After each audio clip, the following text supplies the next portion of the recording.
बचपन में मैंने डेल कार्नेगी का एक मजमून पढ़ा जिसमें उन्होंने लिखा था कि मैं बहुत खुश हूँ इसलिए कि मैंने कमरे से मक्खी निकाल दी है। खुशियाँ कशीद करने का ये तरीका मुझे बहुत अच्छा लगा और वक्तन फ़वक्तन छोटी छोटी बातों पर मैं खुश होने की कोशिश करती हूँ।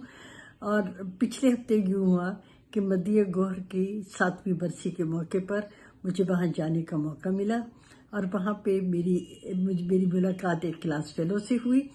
उसे देखते ही मुझे याद आ गया कि उसने प्रोफेसर साहब की शादी पे सेरा लिखा था।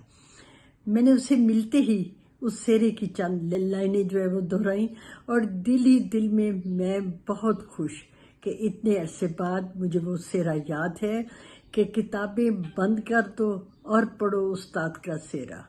किताबें बंद कर दो और पढ़ो उस्ताद का सेरा, पढ़ो कर डिग्रियां डालो उन्हें असनाद का सेरा।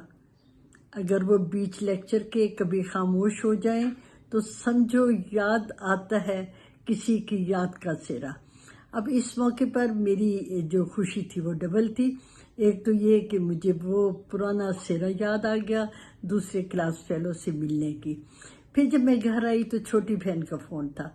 कहने लगी कि मैं मसरूफ़ थी, लेकिन मैंने खुशी खुशी एक बात आपको बतानी थी कि मेरी दोस्त ऑस्ट्रेलिया से वापस आई और उसने कहा कि आपकी बहन की वीडियोस जो है मैं वो रोज़ देखती थी।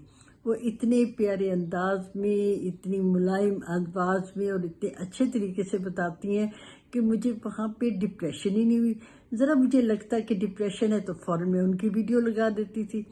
देखिए मुझे खुशी क्यों हुई, इसलिए कि मेरा मंशा यही है कि मैं वीडियोस के ज़रिए से आप सबकी डिप्रेशन दूर करूं। और ये मेरा मकसद ना सिर्फ पाकिस्तान में देखने वालों का बल्कि दुनिया में भी जब देखते हैं तो मुझे ज़्यादा खुशी होती है। और मैं ये कहा करती हूँ कि आप वीडियोस देखें, अगर इसके बावजूद आप समझते हैं कि आपका डिप्रेशन ठीक नहीं हुआ तो फिर आप अपना मैसेज मेरे व्हाट्सएप नंबर पे भेजिए। मैं यकीनन मदद करूँगी कि आपका डिप्रेशन जो है वो दूर हो जाए।